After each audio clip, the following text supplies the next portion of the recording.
The rich took hold of all the dungeons so no one else can level up their stats, but Su-chun awakens the ability to do dungeon raids in his dreams, while he sleeps, where he can also steal any monster's powers by devouring them. But the elites can't bear seeing him rise, so they start plotting his downfall. Year 2167, May 16th. The demon race had completely conquered the human world. Not a single place was left untouched. After the final battle, everyone was exhausted, yet Shi-chun still stood tall, an SSS rank lightning assassin. 7 years earlier, several demon kings had descended upon the world. Led by Demon King Lanying, they crushed humanity with overwhelming force, sweeping through the land without resistance. The Demon King mocked him, saying that humanity was nothing more than fragile trash, existing only to become nourishment. As he began drawing power from Shi-chun, the end seemed inevitable. But at that moment, something snapped inside him. He thought of his sister, his comrades, his master, everyone he had lost. Rage and grief surged through him as he refused to die quietly. Even if it cost him everything,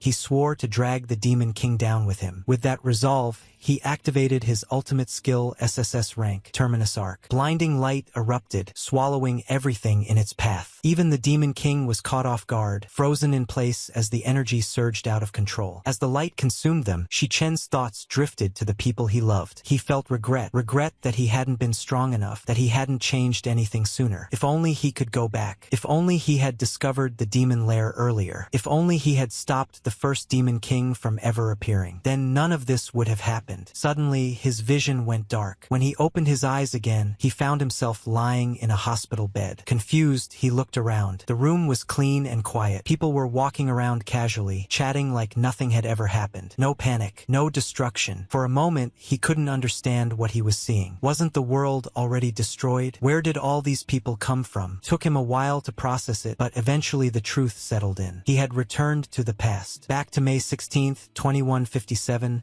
3 years before the demon invasion ever began. And only then did he realize he had been given a second chance. He realized he had returned 10 years into the past, back to his university days. The thought stunned him. Then, a notification appeared in front of his eyes, confirming it. Power of gluttony integration completed. So it was real. He had truly gone back to the time before everything fell apart. May 16th, 2157. 3 years before the demon invasion began. 3 years before the first Demon King, Wrath, descended upon the world. The very demon who opened the gates of hell and allowed the others to flood in, bringing total destruction with them. That single event was the beginning of the end, the reason he lost everything. But now he was back. If he could stop Wrath before that moment, the gates would never open. The world wouldn't fall. Everything could change. A faint sense of excitement stirred in his chest. The power of gluttony had already finished integrating. Only then did he notice something strange, a translucent interface floating in front of his eyes. It had been there ever since he woke up. He focused on it, curiosity growing. What is this? It looked like some kind of game status screen. Are these my attributes? He had never seen anything like this before. In his past life, he had relied purely on his awakened abilities. Only 1 in 10,000 people could awaken, and he had been one of the unlucky ones. Despite studying at National Awakener University, he had failed to awaken throughout all 4 years. He had been stuck at the very bottom of the hierarchy. Anyone could push him around. No wonder he had woken up in the infirmary. As he looked around, he noticed a card floating within the interface. Class, Lightning Assassin. The description followed. Lightning God infuses the body with electricity. Movement speed greatly increased. Lightning blade condenses electrical energy into a weapon. Attacks deal critical damage and can paralyze targets. Reading it, Shi-chun felt something stir inside him. He focused his thoughts. A system prompt appeared, switching class. The moment the process completed, a faint snap echoed in the air. Just then, someone pushed the door open. It was Ma Long. "Hey, you're awake," he said in surprise. "Are you feeling okay now?" Shi-chun replied calmly that he was fine, while thinking to himself that, just as expected, no one else could see the interface. Ma Long walked closer, looking him up and down in disbelief. "Wait, your injuries are gone? You were beaten half to death yesterday. You're recovering even faster than an awakener." Shi-chun glanced at him quietly. So this is Ma Long. In his previous life, Ma Long had awakened, but only barely. He had remained at the bottom and ended up dying on the 3rd day after the Demon King's descent. Still,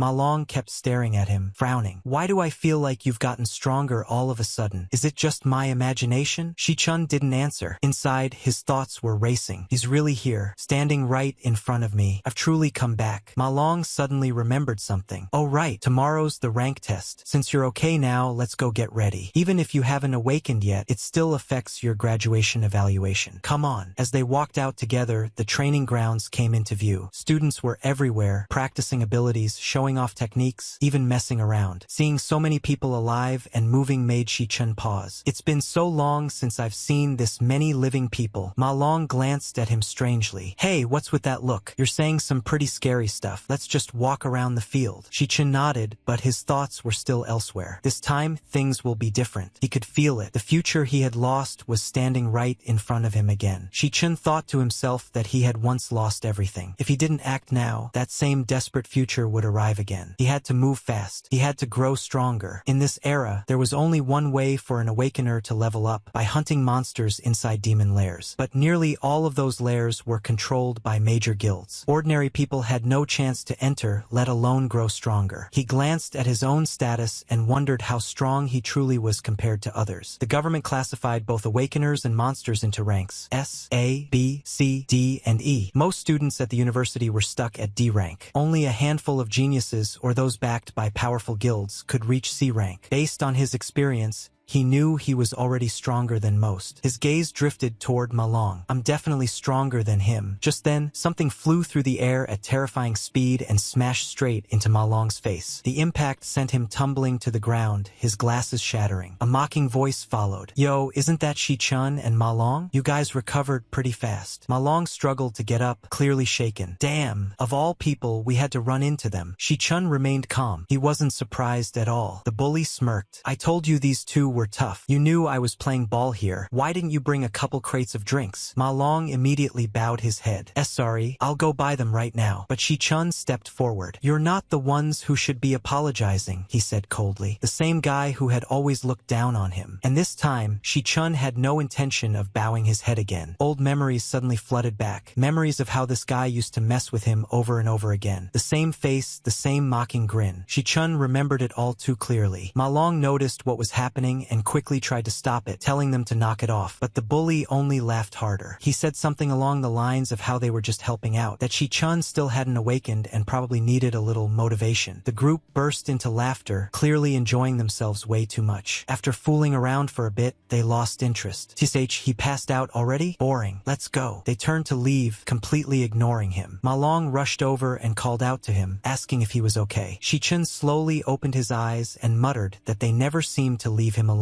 But Shi-chun stepped forward this time. He calmly said it wasn't Ma Long's fault, and that the ones who should apologize were standing right in front of them. The bully's expression darkened. Ma Long panicked and tried to stop him, but it was too late. The guy, Gong Zheng, started gathering energy in his fist, his expression turning vicious. The people behind him also tensed up, ready to jump in. Shi-chun watched him quietly. He knew this type well, someone who only dared to bully the weak because his older brother was the student council president. On his own, he wasn't anything special. Someone nearby whispered that Gong Zheng was about to beat them again. Others laughed, saying one of them was useless and the other hadn't even awakened. Gong Zheng stepped closer and sneered, asking what Shi-chun had just said. Shi-chun met his eyes calmly and told him not to bother them anymore. That was enough. Gong Zheng clenched his fist, anger flashing across his face, and said he'd teach him another lesson. And this time, Shi-chun didn't back down. Before Gong Zheng could even finish pulling his fist back, Shi-chun moved. A sharp impact echoed through the air as she's punch landed squarely on him, sending him stumbling backward. Everyone froze. From a distance, some of the girls stared in shock, whispering to each other. They couldn't believe what they had just seen. Shi-chun had actually blocked Gong Zheng's attack. Gong staggered, clearly stunned. What just happened? He quickly regained himself, rage flashing across his face. You damn non-awakened trash. You actually dare to hit me? Shi-chun calmly looked at him and replied that this was a good chance to test something. At that moment, energy surged through his body. Electricity crackled across his skin as his class activated. His presence completely changed. Ma Long's eyes widened. When did you awaken? Lightning wrapped around Shi-chun's arms, humming with power. The surrounding students could feel the pressure. Gong snarled and activated his own ability. You think this little trick scares me? I'll show you what real strength looks like. He charged forward, aura flaring. But Shi-chun moved faster. In the blink of an eye, he struck again. The impact sent Gong flying backward, crashing heavily into the ground. Gasps echoed from all around. What just happened? He sent Gong flying with one punch. Is that really Shi-chun? Even Ma Long stood frozen in shock. Gong struggled to get up, his face twisted with rage and disbelief. You bastard! You dare sneak attack me? He staggered to his feet, shouting for his lackeys to help, but none of them moved. They were all staring at Shi-chun, frozen in fear. Lightning flickered around Shi-chun's body as he stepped forward calmly. You're too weak, he said flatly. With another swift strike, he sent Gong crashing down again, harder than before. The courtyard fell silent. Everyone watching understood one thing clearly now. Shi-chun was no longer someone they could look down on. The bully lay on the ground,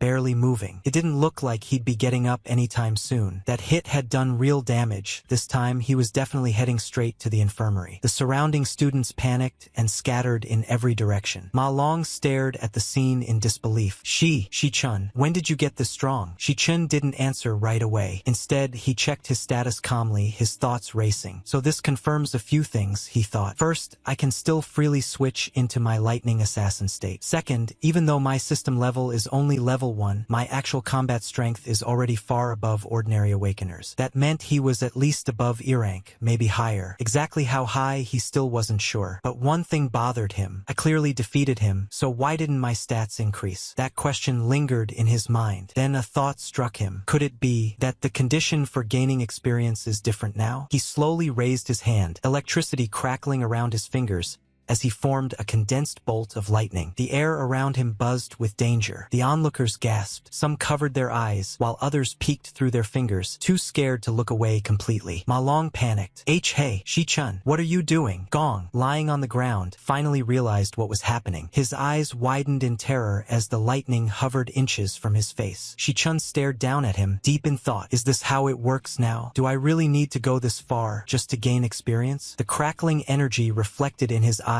as he hesitated, torn between curiosity and restraint. Shi-chun grabbed Gong Zhang by the collar, but before he could do anything else, a voice cut in sharply. Enough, this is a school. A woman stepped forward. It was Ling Yu, the vice president of the student council. She always liked acting like a teacher, probably because it made her feel important. If it weren't for moments like this, no one would even bother paying attention to her. When the bullying was happening earlier, she hadn't shown up once. But now that Gong Zhang was the one in trouble, she suddenly appeared, acting righteous. She looked at Shi-chun and said calmly, even if he was in the wrong first, this much is enough. You shouldn't go any further. Then she turned to Gong Zhang with a smile that didn't quite reach her eyes and said something along the lines of, don't worry, he won't dare touch you again. Shi-chun loosened his grip and tossed Gong aside. Inside, he felt a cold smile form. So the student council really does protect their own. He hadn't even planned on going that far, but people like this never learned unless they were scared properly. The surrounding students, who had been hiding earlier, finally dared to breathe again. Seeing the look on Gong Zheng's face, they silently agreed on one thing. This guy was terrifying. Better not mess with him again. Ma Long walked up to Shi-chun, still a bit shaken. Not long after, the student council members left. That night, in the dormitory, Ma Long couldn't stop talking. He excitedly told everyone how Shi-chun had crushed Gong Zhang, how he'd completely dominated him, how even the bullies didn't dare look his way afterward. Xiangzhua, an E-rank nucleus mage, laughed it off. Come on, if he's really that strong, why is he still training like the rest of us? Does a real powerhouse even need to do basic exercises? Ma Long tried to argue, but he couldn't find the words. Xiangzhua scoffed. Face it, the four of us are at the very bottom of the rankings. I'm already the strongest among us, and I'm only E rank. You really think someone like Shi-chun is a lightning assassin? Don't make me laugh. He crossed his arms smugly. People only get one awakening in their life. That's a fact. He's just a support type at best. Ma Long fell silent. Deep down, though, he wasn't so sure anymore, because what he had seen earlier didn't feel fake at all. On the other hand, Shi-chun could clearly feel himself getting stronger. At this rate, he might actually be able to qualify for a club soon. The next day, someone announced that the final rank test before graduation would be held soon. Once that was over, everyone's true standing would be decided. At the E-rank training grounds, a large group of students had gathered. Among them was Gong Ting, the student council president. The moment he arrived, everyone straightened up instinctively. With a calm expression, he waved his hand and told everyone to end the day's training. As he turned to leave, he noticed Gong Zhang lingering nearby. You're still here? He asked asked calmly. Gong Zheng clenched his fists. Brother, you have to deal with this. He embarrassed me in front of everyone. If you don't step in, I won't be able to swallow this humiliation. Gong Ting looked at him quietly for a moment, then nodded. I understand. I'll handle it. Later that evening, during a casual meal, the student council vice president spoke up. So, how do you plan to deal with that kid? Gong Ting replied calmly. From what I saw, he simply overpowered Gong Zheng. But is he really that strong? She smiled faintly. You know the situation of this academy. Fewer than 10 people have reached C rank, and you've already recruited all of them into the council. Ordinary students don't even have access to demon lairs. No matter how talented they are, they can't catch up. Gong Ting nodded slowly. That's true. Meanwhile, under the pouring rain, Shi-chun was running alone. Weighted gear pressed down on his body, over 100 kilograms, as he ran lap after lap without stopping. Basic training strengthens the body, he thought, and the stronger the body, the more power it can withstand. He knew this better than anyone. In his previous life, he had learned the hard way that an awakener's limit was directly tied to their physical endurance. As rain soaked through his clothes, his mind drifted to the future. In the year 2160, the Demon King Wrath would descend. That single event would begin the collapse of the world. Cities would fall. Countless people would die. His sister, too. Wrath was the one who opened the gates of hell and allowed the other demon kings to enter the world. So my first goal is clear, Shi-chun thought. I must kill Wrath. He had 3 years. 3 years to surpass him. His phone suddenly vibrated. He stopped running and glanced at the screen. It was a call from Xiaoyun. He hesitated for a moment, then answered. Hello. A voice suddenly came through the phone. His sister was calling. She sounded cheerful, saying she had been busy at a competition and only just got home after her phone died. She mentioned that if she won this time, their rent problem would finally be solved. Hearing her voice made Shi-chen's chest tighten. In his past life,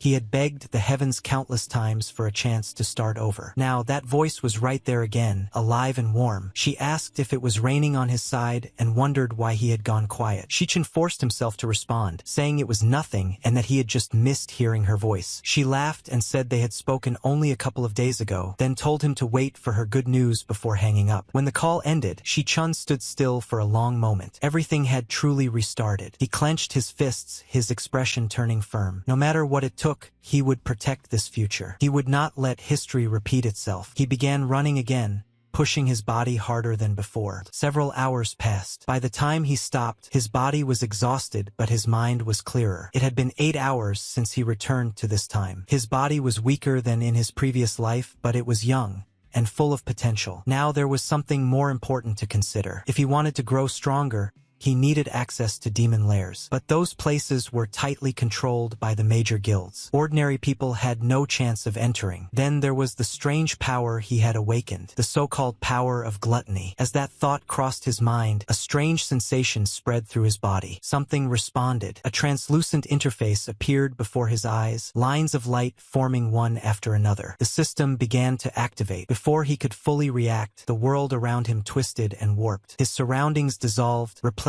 by darkness. When his vision cleared, he found himself standing in an unfamiliar place. The ground beneath his feet was cracked and scorched. The air felt heavy and oppressive, filled with a sense of danger. He instinctively understood one thing. This was no ordinary place. It felt like hell itself. Shi-chun noticed something unusual in the distance, a towering structure rising from the ground. Before he could fully process it, the earth trembled and figures began emerging from below. They were monsters. Hound-like creatures crawled out of the ground one after another, their bodies wrapped in dark mist. They were death hounds, E-rank cloud-type monsters. The system activated on its own, completing the transition. Shi-chun realized then that he wasn't in an illusion. This place was real, and worse, it was a demon lair. He steadied himself and activated his lightning assassin form. Electricity surged through his body as instinct took over. He couldn't hesitate. The hounds lunged at him in a pack, but he moved faster. His blade flashed, tearing through them one after another. Each strike landed cleanly, efficient, and precise. With every kill, something strange happened. Power flowed into him. Notifications appeared one after another. Item acquired, Death Forest Fragment. The more he fought, the clearer it became. These monsters were nothing to him now. His thoughts sharpened as he moved. With his current strength, E-rank creatures posed no real threat. And more importantly, this wasn't an illusion. This place was real. Then the system chimed again. Level increased. He had reached level 2. Power surged through his body, and and his senses sharpened further. Every stat increased. Every movement felt lighter, faster. This place, it allowed him to grow. Before he could dwell on it, the ground shook again. A massive figure emerged, a much larger hound, a boss. Shi-chun didn't hesitate. He met it head-on. Lightning flashed as he struck, blade tearing through flesh. The battle was brief but violent. When it ended,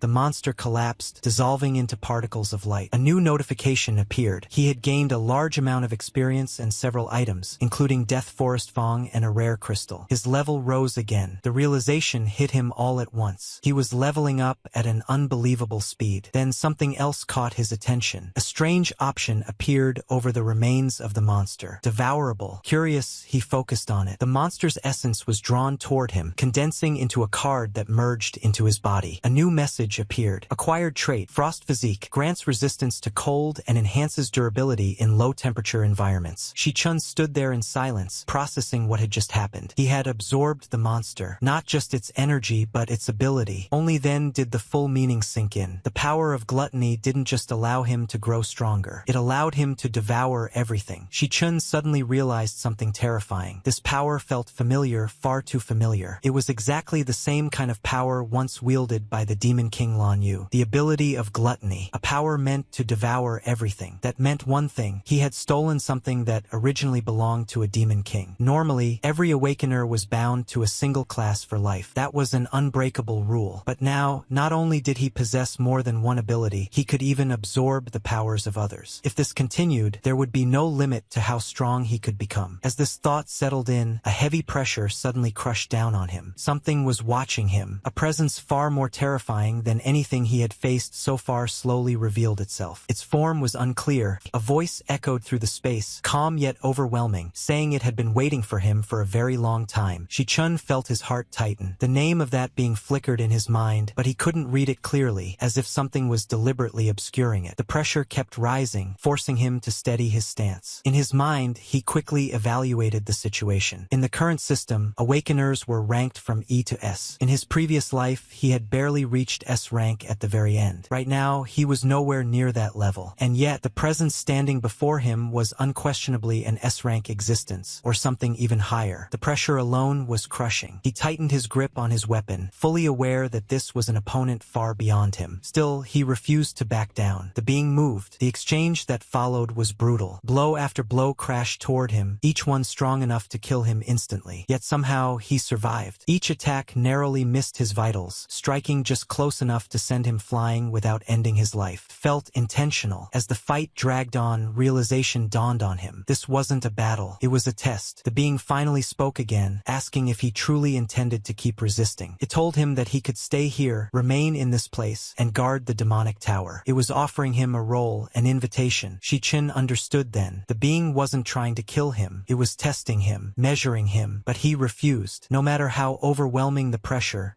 no matter how impossible the odds, he would not bow. He rejected the offer outright. The presence responded coldly, stating that if he continued to refuse, it would not hold back any longer. The only reason he was still alive was because he was the only one capable of reaching this place. And with that, the pressure surged again, far heavier than before. A sudden surge of energy erupted from the ground as the fallen monsters around him began to dissolve. Rocks lifted from the ground, hovering in midair as if gravity itself had been overridden. He realized then that the entity was giving him one final chance. Either submit or be crushed. Shi-chun refused. He forced his power outward, lightning bursting across his body as he condensed it into a blade. The massive creature hurled chunks of stone toward him, but he pushed forward, weaving through the debris with sharp, precise movements. As they clashed, Shi-chun's mind worked rapidly. During the exchange, he noticed a pattern. Each time the being attacked, there was a brief delay, less than half a second before its next movement. A tiny opening, a flaw. If he could time it right, he might be able to exploit that moment. He focused everything into a single strike. Electricity surged violently as he slashed forward, the blade cutting through the air and striking true. The paralyzing effect triggered, locking the creature in place for an instant. But even then,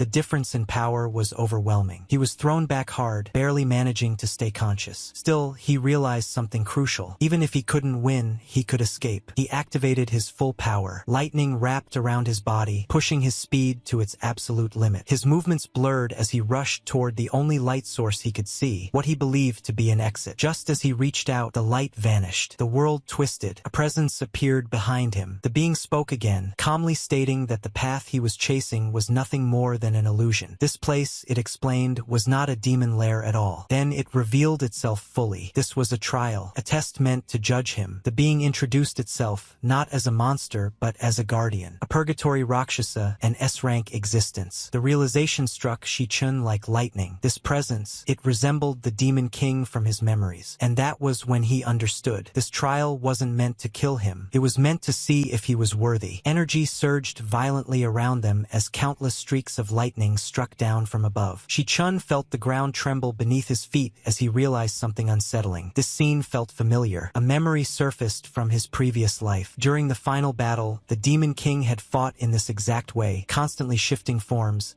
endlessly adapting. No matter what technique was used against him, he countered it with ease. That terrifying adaptability was what made him truly invincible. And now, this presence before him felt the same. As the figure moved, Shi-chun suddenly understood. The form he was seeing now was only one of many. A fragment, a reflection of something far greater. A chilling thought crossed his mind. Had this being been devoured by the Demon King's power of gluttony? And if so, did that mean this place existed inside that very power now dwelling within him? The being seemed to sense his thoughts. It acknowledged his insight, impressed by how quickly he had grasped the truth. It told him that his perception was sharp, that he had proven himself worthy of what lay ahead. Shi-chun felt a heavy pressure in his chest as something appeared before him, a strange, ancient object radiating immense authority. It was a key, not an ordinary one, but a key infused with overwhelming power. The being revealed its nature, the key of the void, an artifact capable of unlocking the sealed layers of the demonic tower. It explained that long ago, the Demon King had devoured countless powerful beings, sealing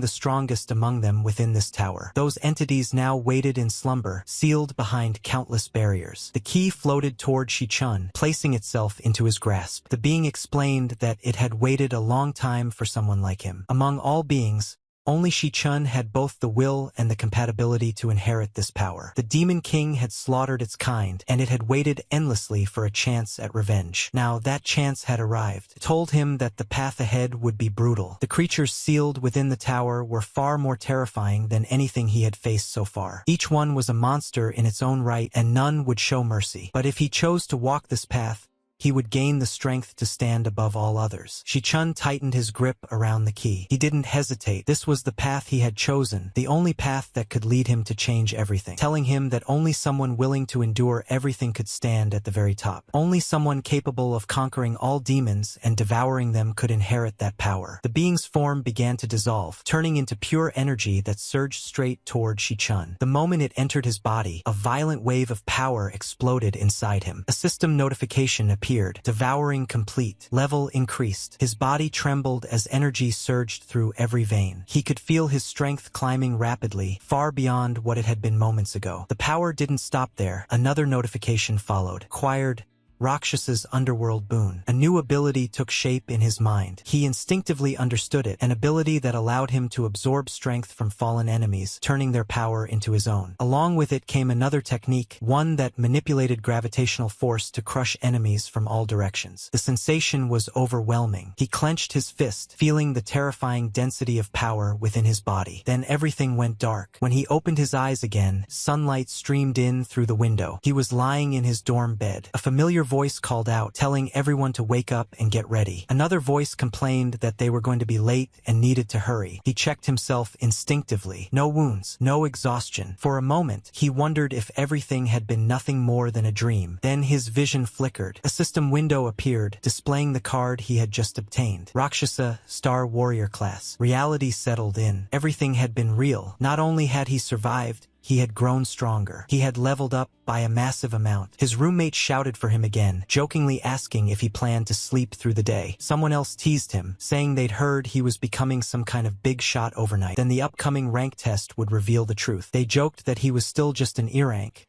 and that even if he improved, the gap between ranks was enormous. Shi-chun said nothing. Inside, he felt the truth settle in. This time, things would be different. As they continued walking, they noticed a large crowd gathered ahead. Someone muttered that the official ranking ceremony at National Awakener University was about to begin. Around them, familiar troublemakers were already causing problems, pushing people aside and barking insults like usual. One of Shi-chen's roommates noticed them and quietly warned the others that those were Gong Chen's lackeys, and that it would be best to avoid trouble. But the moment the group noticed Shi-chun, everything changed. Their expressions stiffened. Their arrogance vanished almost instantly. Instead of causing trouble, they froze, then hurried over and bowed slightly in panic, calling him by name and greeting him with forced respect. The sudden shift left the others stunned. The dorm leader stared in disbelief. He couldn't understand what was happening. Just yesterday, these guys wouldn't even look at them. Shi-chun didn't react. He simply walked past them, not sparing them a glance. Then a new voice cut through the crowd. Someone mocked him openly, questioning whether he really thought he could act important after one small incident. The speaker introduced himself as a member of the student council and made it clear he was close to Gong Ting. People around them whispered nervously. This person was known to be dangerous, one of the student council's top enforcers. The man sneered and claimed he could smell weakness from a mile away. Shi-chun glanced at him and casually asked if he was some kind of dog, since he kept barking about his sense of smell. The comment instantly set the other man off, but before he could take another step forward, a calm voice stopped him. It was his superior. The student council leader stepped in, telling him to stop. He said he had already looked into the situation and confirmed that Gong Chang had been the one in the wrongs. Hearing that, Jiang Tian immediately lowered his head and agreed, clearly unwilling to argue further. The leader's gaze shifted toward Shi-chun. For a brief moment, the two locked eyes. Shi-chen's expression remained calm, unreadable. Then the announcement echoed through the area, signaling the start of the ranking test. Everyone was instructed to gather and prepare. The student council leader gave a final order and turned away. As they walked off, he glanced back once more, quietly assessing Shi-chun. To him, the boy still didn't look particularly threatening. Not far away, another pair watched the scene unfold. One of them commented that the atmosphere seemed unusually tense today and asked if something interesting had happened. The other replied that this year's test might be more entertaining than expected. Soon, the announcement rang out again. The next candidate was called. Xiang's was stepped forward, greeted by cheers from his supporters. People shouted encouragement as he walked toward the testing area with confidence. Shi-chun observed calmly from the side. The test area was a sealed training space, an artificial demon lair designed to measure an awakener's combat ability. Inside it, a core device would record the energy released during battle and calculate the final ranking. Xiangzhua entered the chamber and activated his power without hesitation. Energy surged, the sensors flared, and the room vibrated slightly. Moments later, the result appeared. E-rank, mid-tier. The evaluators recorded the result and announced it aloud. Ma Long leaned forward eagerly, excitement written all over his face. He muttered that this was the main event everyone had been waiting for. Shi-chun explained quietly that the test didn't just measure current strength. It also evaluated a person's potential,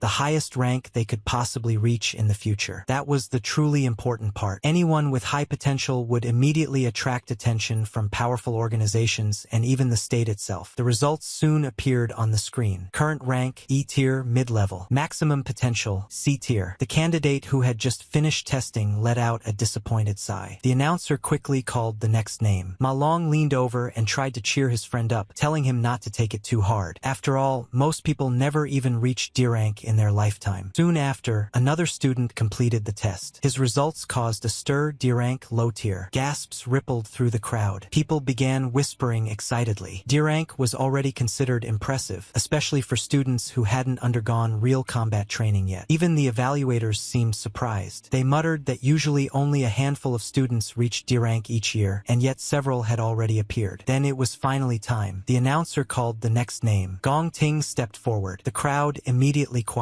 He was known for having reached D rank 2 years earlier, something extremely rare among students. Even now, the highest recorded result this year was only D rank low tier. No one had surpassed that yet. As he stepped forward, the testing device activated. The demon heart began to resonate faintly, reacting to his presence. He placed his hand against it, expression calm and confident. In his mind, he knew exactly what he was doing. He wasn't going all out. Revealing everything now would only draw unnecessary attention. Still, even holding back, he knew his strength would shock everyone. Then the results appeared. Grade, D tier, high, potential, S rank. The moment the words appeared, the entire hall erupted. Gasps echoed everywhere. People shouted in disbelief. The student council members were stunned. Even they hadn't expected something on this level. Someone shouted that this was the first S-rank potential in the school's history. Others started murmuring about how this person would soon become a major figure. The instructors exchanged glances. One of them confirmed that the results were accurate and would be reported immediately to higher authorities. Another commented that such a talent would surely receive special attention from the state itself. From the sidelines, a figure watched silently. A man with sharp eyes and an imposing presence, one of the Academy's highest authorities. He had come specifically to observe this year's trials. He glanced toward another figure beside him and remarked that the emergence of such talent was rare. The person beside him replied calmly that this was not the one he had come to see. The principal raised an eyebrow, intrigued. The other person continued,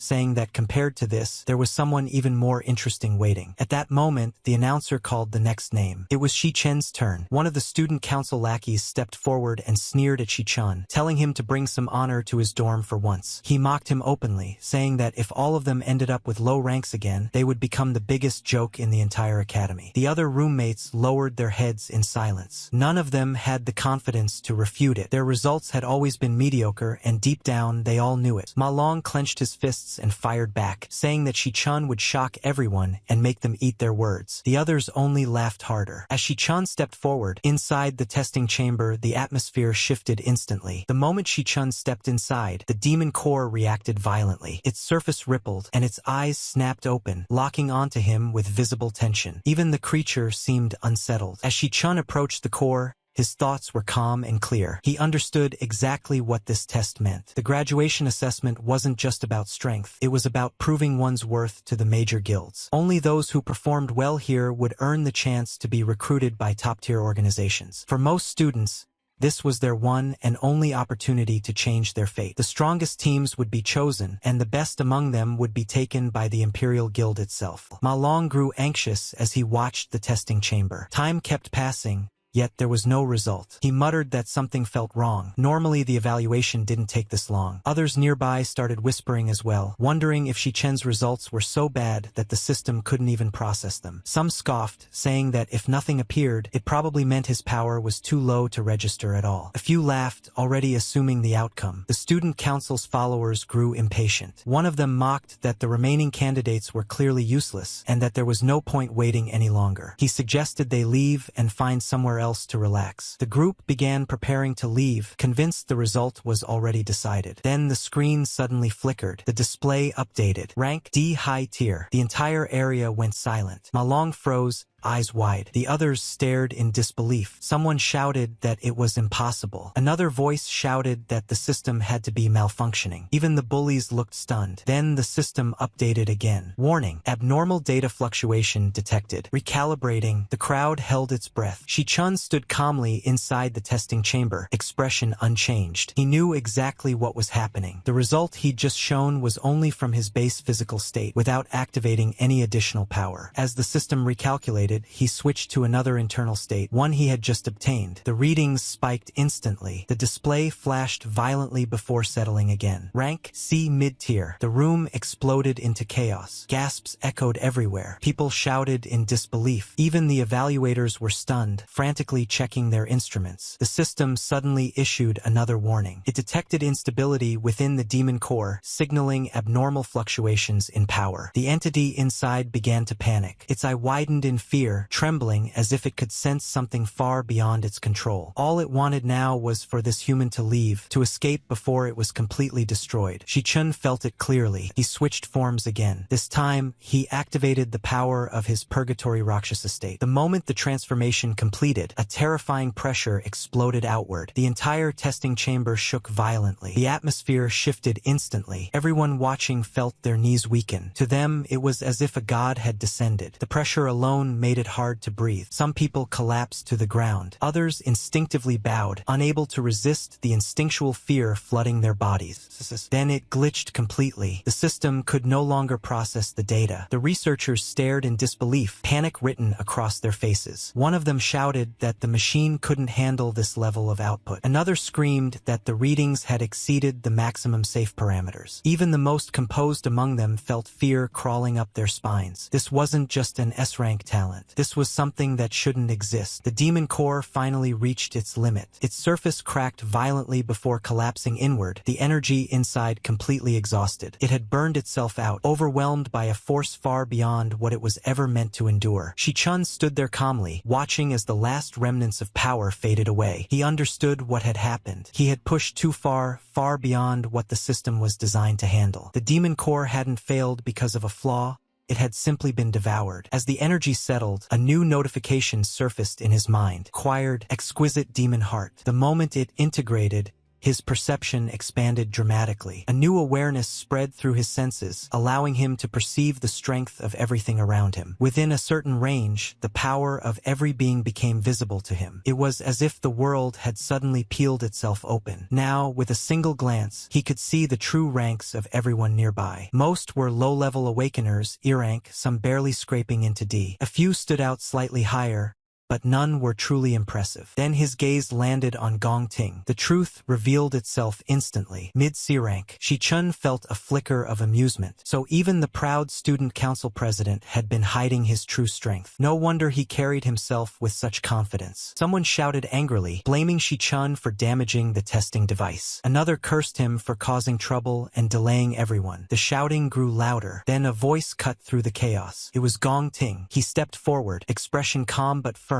telling the others to stand down. He warned them not to disrespect someone like Shi-chun so lightly. That only shocked the crowd further. Then, unexpectedly, Gong Ting extended his hand toward Shi-chun. His tone was composed, almost respectful. He invited him to join his group, saying that together they could dominate the upcoming graduation assessment and claim the top spot. Shi-chun looked at the offered hand. He didn't move. His expression remained calm, unreadable. Inside, he already had his answer. The man who had been barking the loudest earlier nearly lost his mind. His face twisted as he muttered in disbelief, unable to accept what he was seeing. If Shi-chun joined Gong Ting's team, someone would have to be replaced, and that someone would almost certainly be him. When Shi-chun calmly declined the invitation and told them to stop bothering him, the shock on everyone's faces was unmistakable. The surrounding students were stunned. No one had ever refused Gong Ting so casually. Whispers broke out immediately. Some couldn't believe his audacity. Others thought he must be insane. A few even admired his courage. Gong Ting, however, remained calm. He studied Shi-chun with a strange glint in his eyes, as if trying to see through him. He commented quietly that it was fine. Some people simply had their own path. The tension lingered, thick and heavy. Then, elsewhere, the academy's higher-ups were discussing the situation. One of them remarked that it was a shame the two hadn't joined forces. With talents like theirs,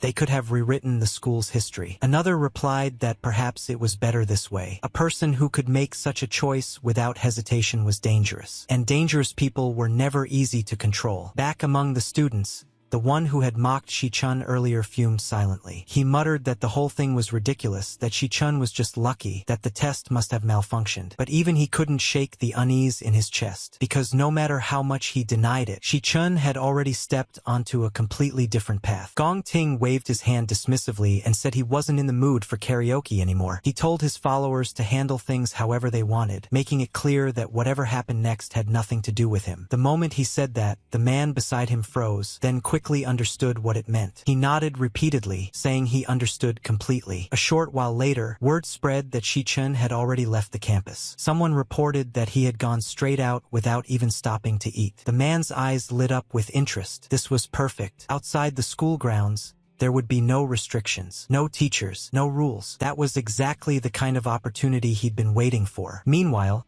Shi-chun walked calmly through the streets, his thoughts drifting back to memories from his previous life. He remembered how, during a major operation inside a demon lair deep within the territory of the Shanti region, an elite team had been completely wiped out. That disaster marked the beginning of everything, the moment when the demon king known as Wrath descended into the world. That was the turning point that plunged humanity into chaos. If he wanted to stop that future from repeating, he needed to find that lair before it awakened. And for that, he needed resources. A lot of them. The Mithril Exchange was the fastest way to obtain both funds and equipment. It was the largest trading hub for Awakeners, where monster materials were bought and sold daily. With that in mind, Shi-chun entered the building. A clerk glanced at him skeptically and asked where he had gotten the materials he brought. Shi-chun answered simply that they were monster drops. The clerk frowned, clearly unconvinced. He said he'd never seen anything like it before. Another employee stepped closer and examined the items more carefully. She identified them as parts from a cloud-type monster,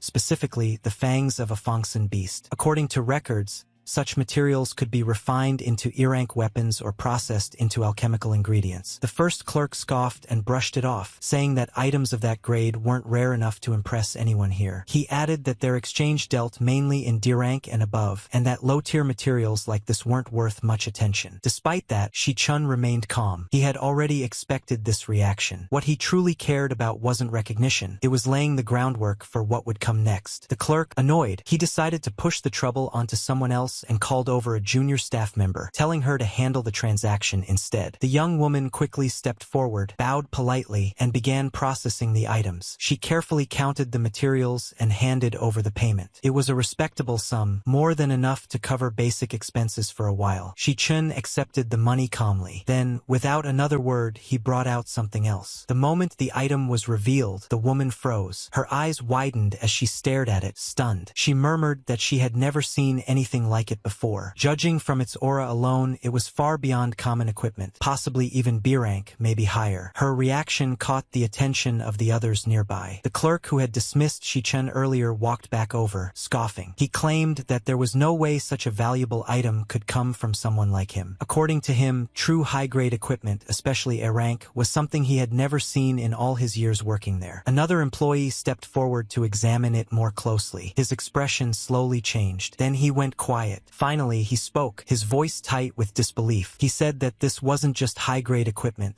It was something far rarer. The moment the words left his mouth, and that it was an authentic S-rank artifact, the room fell completely silent. The earlier arrogance vanished instantly, replaced by shock and disbelief. Even the employees who had mocked Shi-chun earlier were now staring at him as if he were a monster. The store manager rushed over the moment he heard the commotion. After examining the item himself, his expression changed completely. He immediately bowed with respect, greeting Shi-chun as an honored guest. He apologized profusely for the earlier disrespect and invited Shi-chun into the private VIP room, promising to personally handle the transaction and accommodate any requests. As they walked away, Shi-chun glanced back calmly and addressed him by name. The man there asked how much he intended to sell the piece of equipment for. Suchin says 1 million. After hearing this, the man becomes slightly shocked. Then he says he's only asking for 1 million and asks if Suchin understands that even A-rank equipment can sell for millions. He adds that this S-rank weapon could fetch at least tens of millions on the market and could even cause a crowd stampede because it's that valuable. Suchin says he wants to use the S-rank weapon as collateral to get a loan of 1 million, and that he'll pay it back in 1 month. The merchant immediately realizes something and thinks that using an S-rank weapon to secure a loan isn't something a university student would normally think about. It seems Suchin has no intention of actually selling the sword and probably plans to use it himself later. He feels that Suchin is wiser than his age would suggest, and with a treasure like this sword, he wonders whether Suchin is a rich kid who ran away from home or a prodigy hiding his true abilities. Either way, it's clear he's not an ordinary man. Then Suchin says he'll repay the principal in just 1 month and pay an interest of 10% the following month, asking how that sounds. The merchant then says to Xiao Li and asks him to step outside. After the assistant leaves and a brief silence passes, the merchant boss finally says that if he's not mistaken, Suchin attends National Awakener University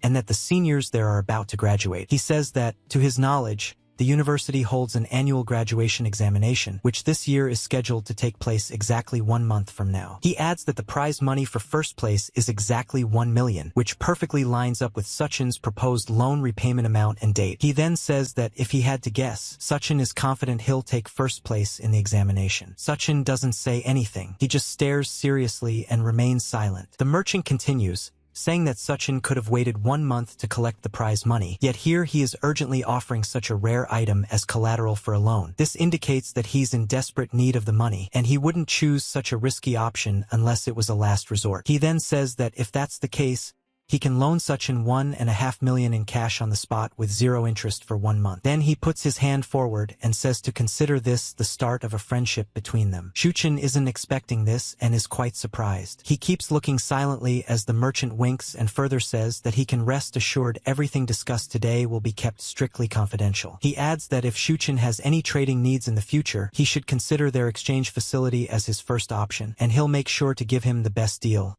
asking what he thinks. Suchin himself is impressed and thinks that with just a few details, the merchant was able to infer his situation and needs, which is impressive. He also thinks that instead of taking advantage of his predicament once he figured it out, the merchant even offered better terms for the sake of a long-term partnership. It's no wonder King Z will be able to turn the Mithril exchange into the world's premier exchange in the future. He realizes that in order to eliminate Wrath, he can't rely solely on his own strength, and that's why he needs to start making some trustworthy allies, with this being his first step toward that goal. As both the merchant and Suchin laugh and shake hands, they smile knowingly, aware that this is the first step towards something truly great. Then a hand is placed on a magic seal, and the merchant says that the magic contract is complete and the funds have been transferred to Suchin's account. Suddenly, a notification pops up on Suchin's phone as he looks at it. It shows Avesal Netherbone -1 and $1,500,000 added. The merchant then says that since Suchin is using such a great weapon as collateral, he's curious about what he plans to use for the graduation examination. He offers to lend him some equipment, explaining that while they don't currently have any S-rank equipment, they do have a good selection of high-rank items, including A-rank and B-rank equipment. Suchin says there's no need. He puts his sword forward and says he's still got another weapon just like the one he gave up. After seeing this, the merchant is utterly shocked. Not just the merchant, but the assistant and the other guy as well. They simply can't believe it. It's too astounding for them. The merchant says that there really are so many talented youths these days and tells Suchin to please take care. As Suchin leaves, the assistant cheers, and the merchant himself gives a victory signal. He says that thankfully Shaoli kept helping such an important client and tells her she's being promoted to supervisor immediately. This makes her really happy. However, Suchin then says that he still needs to buy something. Later, we see him getting out of a taxi in front of the Gangchong County long-distance bus terminal. He thinks about his last life when his family struggled financially for a long time. Back then, he had graduated but still hadn't awakened, so no guild would accept him. He remembers always thinking that he was running out of time while doing delivery jobs. He recalls scrambling to pick up odd jobs and still barely managing to scrape together the rent money. He remembers checking his remaining balance, just $105. He thinks about how Uni and he had to live very frugally just to survive. He remembers saying they were broke again after paying that month's rent. She had said it was okay and that she had just found a tutoring job. He recalls seeing an International Central Art Institute admission acceptance letter with student Sherzuan's name on it. She had said she guessed she got in after all, but it was too far away. She ended up tearing it apart and throwing it away, knowing her dream would never come true. She had said she wanted to stay near her big brother. Suchin thinks about how she was so worried about adding more financial burden to the family that his little sister gave up on her dream school. Later,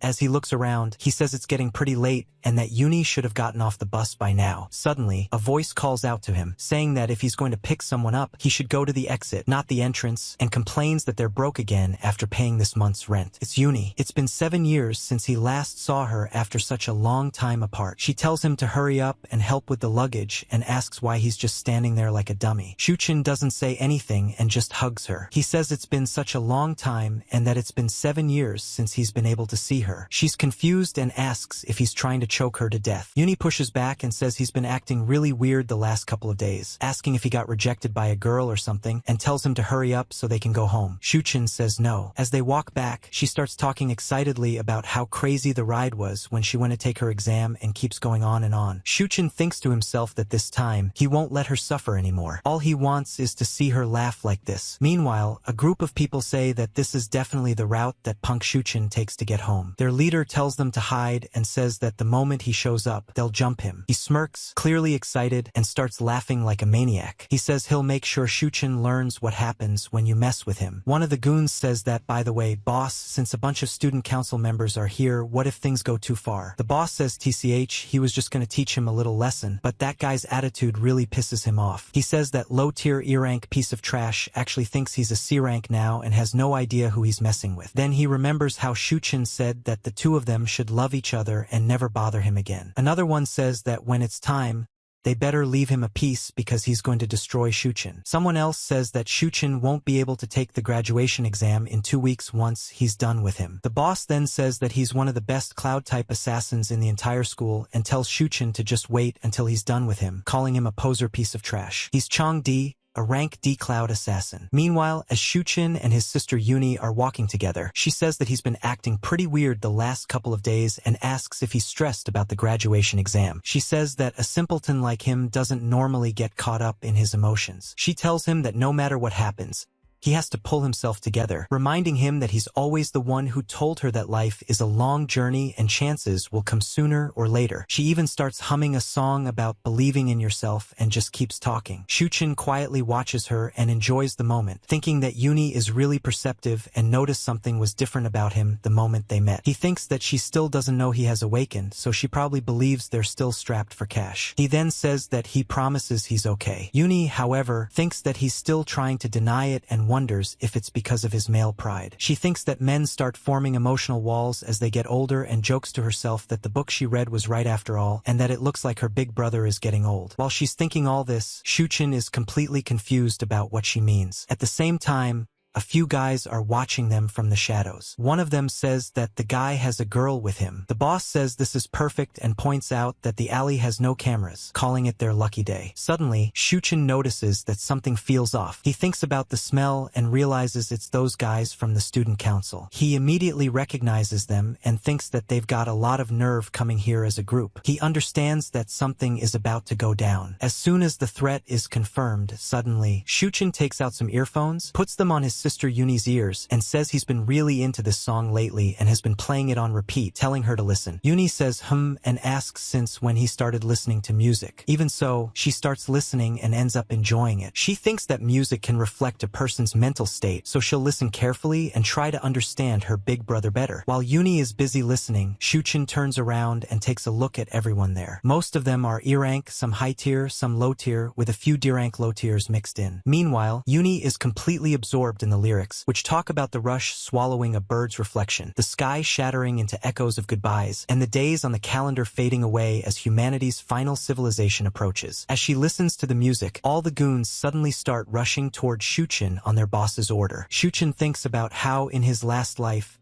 the year 2160 was when he lost his last family member. It wasn't until 2167 that he was reborn and able to come back, finally seeing his little sister again. As these thoughts run through his mind, electricity begins to pour out from his fists, surging through his entire body. He thinks that this is the first time in 7 years he's been reunited with his family, and wonders how they dare try to ruin this moment. The goons don't care and keep charging at him. Shuchin jumps forward and kicks the first guy who attacks him, sending him flying. When they see this, the other goons start to panic. Yuni, however, is still completely lost in the song, listening to lyrics about ruins disguised as problems and crumbling walls splitting to reveal a blue peak. Shuchin clenches his fist again as the music continues, talking about laughter and scorn existing only in shadows. The goons grow terrified as they see his punch coming straight at them. The punch isn't just meant for one person. After hitting him, Shuchen continues striking the guys behind him, then the ones further back again and again, as the music roars on about a magnificent star shooting across the galaxy. Then, another goon tries to muster up some courage. However, as the music says that he reaches his hand out toward fate, Shuchen simply grabs the goon's hand and breaks it with an elbow strike. As the music goes on about finally hearing that faint echo again, the goon screams, but because he's screaming too loudly, Shuchen punches him straight in the face, sending him flying into another group of goons who all go flying as well. As the music says that he'll give everything he has to protect that fragile star, the boss is completely shocked. He thinks holy shit and wonders what the hell is wrong with this guy and how he can be this strong, especially as he sees Shuchen charging toward him with a thunderous aura. At this point, the goons stop showing any courage at all. They just watch as their friends get beaten again and again, waiting for their own turn. Soon enough, it's finally time for the boss to take a hit, and Shuchen has prepared an especially big one just for him. The boss says he's the strongest cloud-type assassin and tries to say something else, finally forcing himself to show some courage. It's honestly questionable why he didn't show this courage earlier when his goons were getting beaten up. If he had attacked together with them, there might have been a much better chance of winning. Still, at least he's trying now. He screams and curses, saying Shuchen really thinks he can't beat him, but he can't beat Shuchen at all. Instead, Shuchen punches him straight in the face, sending both the knife he was about to attack with and the boss himself flying away. Shuchen doesn't stop there. He moves behind him and delivers another massive blow, sending him flying once again and breaking his teeth in the process. The boss crashes into a wall and collapses inside it. When he opens his eyes, all he sees is a demon standing in front of him. The guy he came here to beat is the very one who defeated him instead. Shuchen says that he clearly told him to never bother him again, but he didn't understand. He then asks him which part of that he didn't understand,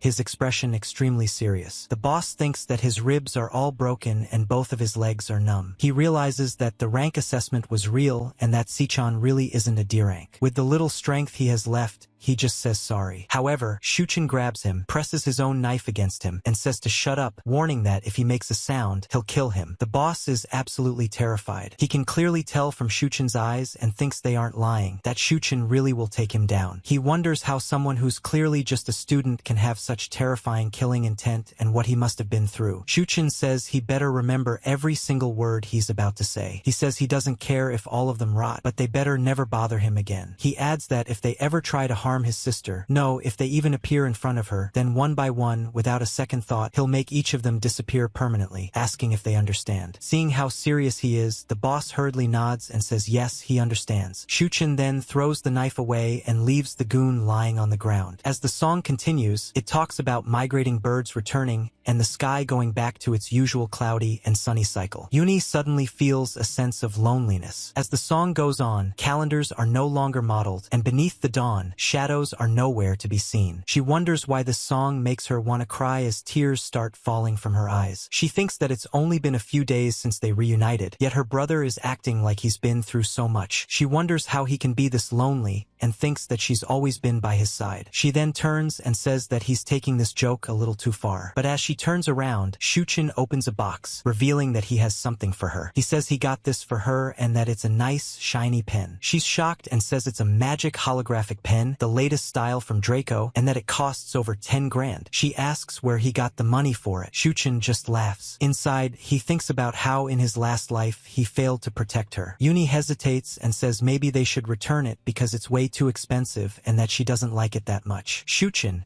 however, thinks about how he couldn't even protect her dream in his last life. As he hides his bloodied hand, he tells himself that he'll protect everything about her this time. As the siblings walk away together, the goons are left lying in the shadows, silently hoping someone will call an ambulance for them. Then we see Uni using the magic holographic pen, happily drawing beautiful fish art. She says she can't believe it really works and that it can draw holographic images in the air. Shuchen, however, is busy eating. He says that as long as she likes it, that's all that matters, while thinking to himself that Uni's fried egg noodles are seriously the best. Then Uni says that they still have to pay the rent and that he's just throwing money away like this. Shuchen says he's already paid the full rent for the entire year. This completely surprises her. She says what? and Shuchen explains that he started a small business with a friend and they made some money, so it worked out. However, the way he says all this and starts laughing feels really weird to Uni. She thinks that her brother really sucks at lying and that he's acting way too suspicious. She thinks that he's clearly keeping secrets from her now. Still, she also thinks that it's been ages since she's seen such a genuinely happy smile on his face, and that alone makes her happy too. So she moves closer to him and says that no matter what happens, he just needs to make sure he doesn't push himself too hard. Uni showing this kind of care really moves Shuchen, and he simply responds with a quiet acknowledgement. Later, elsewhere, someone reports while looking at medical data that the injured person has suffered severe injuries, with over 60% of his body fractured, and that even the top doctors wouldn't be able to heal him in just 1 month. Another person says they can't believe he actually picked a fight with Shuchen, and that being beaten to this state is unbelievable. A woman there says it looks like he'll have to miss the graduation exam. A man responds that it doesn't matter and that his team will be better off without any dead weight. Then another figure arrives. He is Gong Xian, the National Awakener University Director of Career Services. He says that it's Shuchen again. He then says he has confirmed the internal results of the last ranking assessment and that Shuchen is indeed C rank. He adds that Shuchen is the only student in the entire school with a higher rank than his. Hearing this, the man can't help but react. Gong Xian then says that his father has invited the vice chairman of the alliance to personally inspect his performance at the graduation examination. He tells him to make sure he doesn't allow anyone else to steal the spotlight. He adds that if all else fails, he can only ask his niece to fill the vacancy left in Gong Ting's team, and if that happens, things will take a different turn. However, the guy says that Sir is overthinking things and asks if he really thinks he used his full abilities during the ranking assessment. He says to rest assured that on the day of the combat examination, he'll make sure everyone knows who the strongest really is. He's clearly fully prepared for it all. At 11 p.m., in the National Awakener University men's dormitory, Shuchen is taking a bath. He thinks that he has completed today's 100-kilometer weighted run. He also thinks that now that the money issue is solved,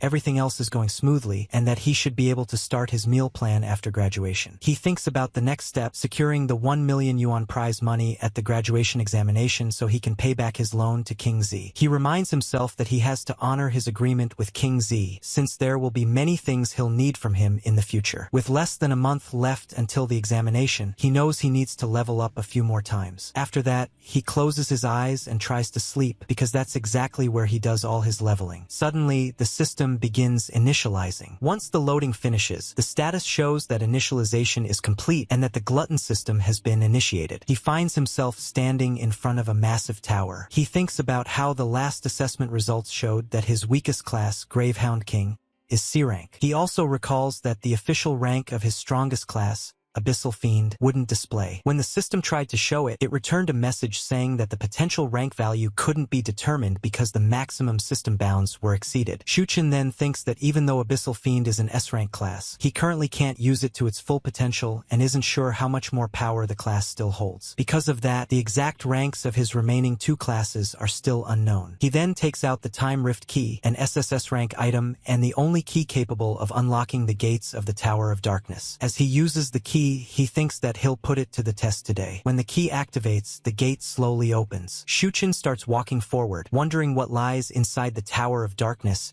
and what kind of scene is waiting for him. As he steps into the void beyond the portal, he's shocked beyond belief and says that this place is something else entirely. Now, whatever this place is, if you want to find out, then subscribe right now and turn on all the notifications, because this chapter ends here.